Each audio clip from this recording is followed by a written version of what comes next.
வணக்கம் நேயர்களே. பார்த்தேன், ரசித்தேன், படித்தேனுக்கு உங்களை அன்புடன் வரவேற்பது சுதா ஆழ்வான்.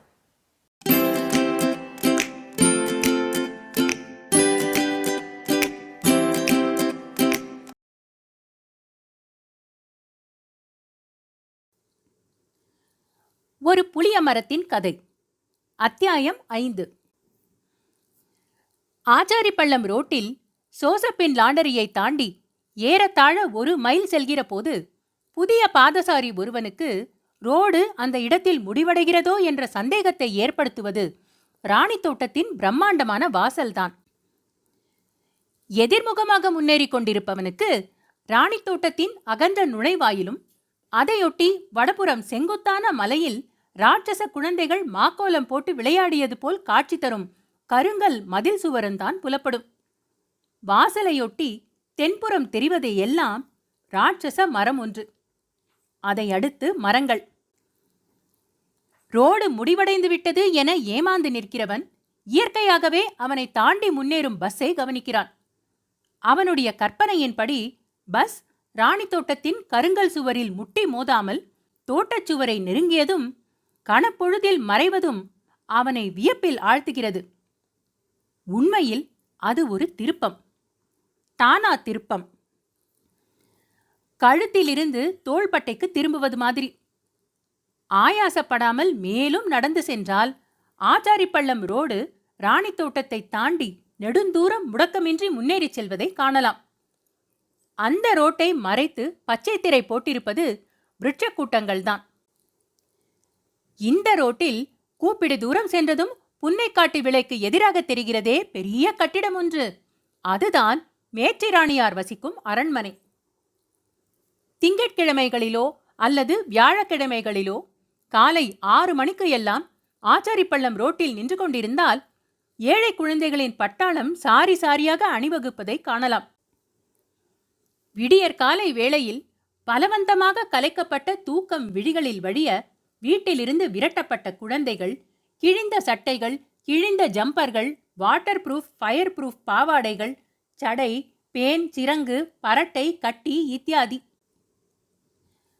சில குழந்தைகள் தங்கள் தந்தையர் சட்டைகளை அணிந்து நிக்கரை பகிஷ்கரித்திருக்கின்றன. இன்னும் சில குழந்தைகளோ நிக்கரை பகிஷ்கரிக்க சட்டைகள் அவசியம் என எண்ணாதவர்கள். சின்னஞ்சிறு குழந்தைகள் கூட பெரிய பாத்திரங்களை தூக்கிக் கொண்டு செல்கின்றன. அதைவிடவும் பெரிய பாத்திரங்கள் அவர்கள் வீட்டில் இல்லை என்றே நினைக்க வேண்டியதாக இருக்கிறது. கிட்டத்தட்ட 2 ஆண்டுகளாக மேற்றிராணியார் அரண்மனையில் குழந்தைகளுக்கு பெரிய பாதிரியார் பால் விடுகிறார். ஆரம்பத்தில் கிறிஸ்துவ குழந்தைகள் மட்டும்தான் சென்று கொண்டிருந்தன. மற்றவர்களுக்கு பயம், பாலை கொடுத்து மதத்தை மாற்றி விடுவார்களோ என்று. ஏழைகள்தான் என்றாலும் பவுடர் பாலுக்காக மதத்தை விற்றுவிடுவார்களா என்ன? ஆனால் நாளாவட்டத்தில் கிறிஸ்துவ குழந்தைகளின் மேனி வளப்பத்தை கவனித்ததும் இந்துக்களும் தங்களுடைய குழந்தைகளை அனுப்ப தலைப்பட்டனர். இப்போது அரண்மனை வாசலில் சட்டையும் பானையுமாக கூடும் குழந்தைகளின் எண்ணிக்கை 2 ஆரம்ப பள்ளிகள் ஆரம்பிப்பதற்கு போதுமானதாகும். அரண்மனையில் இருந்து திரும்பும் குழந்தைகளின் வயிறோ பானையோ காலியாக இராமல் பார்த்துக் கொள்கிறார் பெரிய பாதிரியார். அரண்மனை முற்றத்தில் அன்னை மேரியின் முன்னால் யானைக்குட்டி யானைக்குட்டியாக 5-6 கல் தொட்டிகள் போடப்பட்டிருக்கின்றன. பாலை கரைத்து நிரப்பியதும் அலை மோதும். மகாவிஷ்ணு பார்த்தால் குடிமாற்றம் செய்து கொண்டு விடுவார். இதோ மணி 7 அடித்துவிட்டது. அரண்மனையின் முன் குழந்தைகளின் ஏக கூட்டம். ரோட்டின் 2 பக்க ஓடைகளிலும் புழுதி மண்ணில் குழந்தைகள் உட்கார்ந்து கொண்டிருக்கின்றன. சில குழந்தைகள் கேட்டின் இடுக்கு வழியாக பார்த்து கொண்டிருக்கின்றன. கோவணதாரியான ஒன்று கேட்டின் முன்னால் குப்புறப்படுத்து குதிகாலால் பிட்டிகளில் அடித்துக்கொண்டே உள்ளே பார்த்தபடி ரன்னிங் கமெண்டரி சொல்லுகிறது. டப்பாவை உடைக்கிறாங்கடோய், தண்ணியை ஊத்துறாங்கடோய், வேய் கொஞ்சமாட்டு ஊத்தும் வே, என்னவே மடமடான்னு கொட்டுதீரே, அண்ணா பெரிய சாமி வாராரு, சாமி வணக்கம், குட் மார்னிங், கேட்டு திறக்க தாடி வருதுரோய், மகாஜனங்கள் எல்லோரும் ரெடியாயிருங்க. அன்று வியாழக்கிழமை. முந்தைய தினம் இரவு மழை திடீரென்று நினைத்து கொண்டு கொட்டி தீர்த்தது. இரவு பூராவும் சிணுசிணுத்துக் கொண்டும் இருந்தது. மீண்டும் விடியக்கருக்கில் சோவென்று கொட்ட ஆரம்பித்தது. மழை சற்று ஓய்ந்திருந்த தருணம் பார்த்து குழந்தைகள் அரண்மனையை நோக்கி ஓடிக்கொண்டிருந்தனர். மாடத்தெருவிலிருந்து புறப்பட்ட சிறுவர் கோஷ்டி ஒன்று புளியமர ஜங்ஷன் வந்து சேர்ந்தது. சிமெண்ட் ரோட்டின் சிறு பள்ளங்களில் தேங்கியிருந்த மழை நீரை காலால் விசிறி அடித்துக் கொண்டே வந்தனர் சிறுவர்கள். ஜங்ஷனுக்கு வந்ததும் சாரல் சற்று வலுக்கவும் புளியமரத்தடியில் நின்று கொண்டனர். புளியமரத்திலிருந்து சொட்டு சொட்டாக மழை நீர் உதிர்ந்து கொண்டிருந்தது. சட்டை அணிந்திருந்த குழந்தைகள் காலர் பக்கத்தை இழுத்து முக்காடு போட்டுக்கொண்டு தொங்கவிட முடியாத கைகளை விழாவில் கொடுத்தபடி நின்றன. சில குழந்தைகள் சட்டியையும் பானையையும் தலையில் கவிழ்த்து கொண்டு நின்றன. மழைத்துளிகள் பானைகளின் மேல் விழுந்து தெரித்தன. சாரல் சற்றே தணிந்தது. சிறுவர் கோஷ்டி புறப்பட ஆயத்தமான போது கூட்டம் கூட்டமாக தோட்டிகள் மரத்தை நோக்கி வந்தனர். 40-50 பேருக்கு குறைவில்லை. அவர்கள் பின்னால் ஒருவன் சைக்கிளில் வந்தான். பூட்டி கிடந்த கடைவாசல் ஒன்றில் சைக்கிளை அணைத்துவிட்டு கையில் இருந்த நோட்டு புத்தகத்தை விரித்து ஒவ்வொரு பெயராக கூப்பிட்டான். ஆஜராகியிருந்த தோட்டிகள் தங்கள் தங்கள் பெயரை கூப்பிட்டதும் இருக்கேன் இருக்கேன் என்று சொல்லி இருப்பதை தெரிவித்துக் கொண்டிருந்தனர். ஜங்ஷனில் நகரசபை பூங்காவின் காம்பவுண்டு சுவரையொட்டி ஒரு தண்ணீர் குழாய். அங்கு குழாயடி ஈரத்தையும் பொருட்படுத்தாமல் ஒரு தோட்டிச்சி உட்கார்ந்து கொண்டிருந்தாள். அவளுடைய வயசுக்கும் பூரிப்புக்கும் அவள் ரவிக்கை அணிந்து கொள்ளாமல் இருக்க வேண்டிய அவசியம் இல்லை. அவள் பக்கத்தில் சில சிறுவர்கள் கூடி நின்று அவளையும் ஆஜர் எடுப்பவனையும் மாறி மாறி பார்த்து கொண்டிருந்தனர். அவள் பார்வையோ ஒரே அடியாய் புளிய மரத்தில் லயித்திருந்தது. இந்த மரத்தில்தான் எம்பூட்டு காய் என்றாள் தோட்டிச்சி. ஆமா, காய்ச்சி காய்ச்சி தொங்குது என்றான் பக்கத்தில் நின்ற சிறுவன். புளிய மரத்தை ஏறிட்டு பார்த்தபடி நின்றான் அவன். சட்டென்று அவனுக்கு வாயில் எச்சில் ஊறிற்று. அதை யாராவது கவனித்தார்களா என்று பார்த்துவிட்டு கூட்டி விழுங்கினான் அவன். திடீரென்று ஒரு காற்று கிளம்பி மரத்தை அசைத்து விளையாடியது. பொல பொலவென்று மழை துளிகள் உதிர்ந்தன. ஒரு பழம் தோட்டிச்சியின் முன்னால் விழுந்தது. பக்கத்தில் நின்று கொண்டிருந்த பையன் கணப்பொழுதில் கீழே குனிந்து அதை எடுத்துக்கொண்டான். அவன் பழத்தை வாயருகே கொண்டு போன போது, எனக்கு பாதித்தா, என் ராசல்லா, என் கண்ணல்லா என்றாள் தோட்டிச்சி. சிறுவன் ஒரு கணம் தயங்கிவிட்டு ஒரு துண்டை கிள்ளி அவளுக்கு கொடுத்தான். அவள் நாக்கை வெளியே தொங்க போட்டுக்கொண்டு பழத்தை நாக்கின் மேல் தேய்த்தாள். அப்போது அவளுடைய இரு கன்னங்களும் துடித்து கண்களும் ஏறச் சொருகின. இதைக் கண்டு பையன்கள் சிரித்தனர். அவளும் சிரித்து கொண்டாள். இளந்தோட்டிச்சி ஒருத்தி குழாயடிக்கு வந்தாள். அவளுடைய உடம்பு மதமதவென்று இருந்தது. கட்டம் போட்ட துணியில் தணிந்த கைகள் கொண்ட ஜம்பர் அணிந்திருந்தது மிகவும் அழகாக இருந்தது.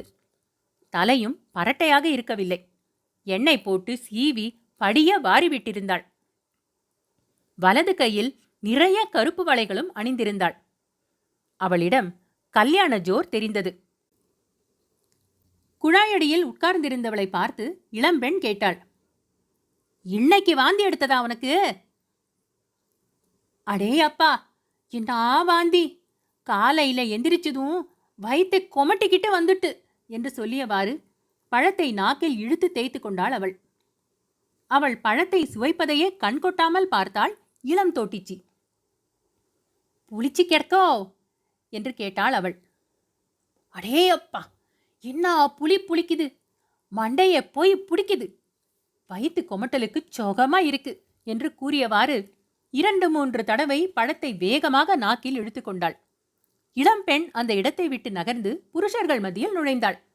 கூட்டத்தின் நடுவே காக்கி சட்டை அணிந்தபடி கட்டுமஸ்தான தேகத்துடன் நின்று கொண்டிருந்தான் ஒரு வாலிபத் தோட்டி. அவள் அவன் அருகே சென்று தோளை தொட்டு மரத்தை காட்டி ஏதேதோ கூறினாள். அவன் கூட்டத்தை விட்டு வெளியே வந்தான். அவளும் பின்னால் வந்தாள். ஆஜர் எடுத்து முடிந்துவிட்டது. முனிசிப்பல் சிப்பந்தி சில வேலை உத்தரவுகளை பிறப்பித்துவிட்டு சைக்கிளில் ஏறி சென்று விட்டான். வெற்றிலைப்பாக்கு கடைகள் திறக்கப்படவில்லை. மழை காரணமாக கடைக்காரர்கள் சந்தைக்கு போகவே பிந்தியிருக்க வேண்டும். ரோட்டிலும் அப்போது சிணுசிணுத்துக் கொண்டிருந்த சாரல் காரணமாக மனித நடமாட்டம் இருக்கவில்லை. வாலிப தோட்டி அக்கம் பக்கம் 2 தடவை பார்த்தான். ரோடு ரிப்பேருக்காக குழாயடியையொட்டி சல்லிக்கற்கள் குவிக்கப்பட்டிருந்தன. அதிலிருந்து ஒரு கல்லை எடுத்து இடது கை விரலை நீட்டி குறிப்பார்த்துவிட்டு கல்லை வீசினான். 10-15 பழங்கள் கீழே உதிர்ந்தன. இளம் தோட்டிச்சிகளும் சிறுவர்களும் அவற்றை எடுத்துக்கொண்டனர். பொறுக்குவதற்கு ஓடோடி வந்த பல தோட்டிச்சிகளுக்கு பழம் கிடைக்கவில்லை. அவர்களும் தங்கள் புருஷர்களிடம் சென்று செல்லம் கொஞ்சி பேசினார்கள். இப்போது மேலும் பல தோட்டிகள் முன்வந்து மரத்தை பார்த்து கற்களை வீசினார்கள். மரத்தில் கற்களை வீசினால் தோட்டிகள் சண்டைக்கு வருவார்களோ என்று அதுகாரும் தயங்கிக் கொண்டிருந்த குழந்தைகள் இப்போது தாராளமாக கல்லை வீசி எறிந்தனர். சோனி குழந்தைகளும் தோட்டிச்சிகளும் பழங்களை பொறுக்கினர். வடிவேஸ்வரத்திலிருந்து அப்போதுதான் புளியமர ஜங்ஷனை அடைந்த சிறுவர் பட்டாளம் ஒன்றும் அதுவரையிலும் ஒதுங்கி நின்றிருந்த தோட்டிகளும் கல்வீச்சில் பங்கெடுத்துக் கொண்டனர். பழங்கள் பொல பொலவென்று உதிர்ந்தன. ஒவ்வொருவரும் கை நிறைய பொறுக்கிக் கொண்டனர். பையன்கள் பால் பாத்திரங்களில் புளியம்பழத்தை அடித்துக் கொண்டனர். சல்லிக்கற்கள் குவிந்திருந்த சுவடே இப்போது தெரியவில்லை. ஜங்ஷனை சுற்றி பழுத்த இலைகள், பச்சை இலைகள், முறிந்து விழுந்த சல்லிக்கிளைகள், கற்கள். யாருமே எதிர்பாராத நேரத்தில் திடீரென்று போலீஸ் என்று கத்தினான் ஒரு போக்கிரி சிறுவன். பையன்கள் தலை தெறிக்க மகாத்மா காந்திக்கு ஜே என்று கோஷமிட்டபடி ஓடினார்கள். 2 பர்லாங் தூரம் ஓடிய பின்னர்தான் வெறும் காபுரா என்று தெரிய வந்தது. அன்று 1 மணி நேரம் கழித்த பின்னர்தான் சிறுவர் பட்டாளம் அரண்மனையை அடைந்தது.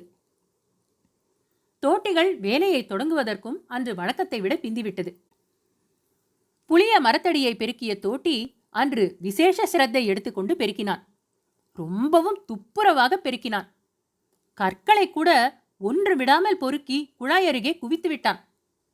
கீழே விழுந்து கிடந்த சுதந்திர கொடியை மட்டும் சிறு குழந்தைக்கு சட்டை தைக்க உதவும் என்ற எண்ணத்தில் சுருட்டி மடியில் வைத்துக் கொண்டான். ஓவர்சியர் மேற்பார்வையிட வந்தபோது ஒரு காய், ஒரு இலை, ஒரு கிளை அங்கு கிடக்கவில்லை. இவ்வளவு துப்புரவாக பெருக்கும் தோட்டியை அவரால் மனசுக்குள் பாராட்டாமல் இருக்க முடியவில்லை.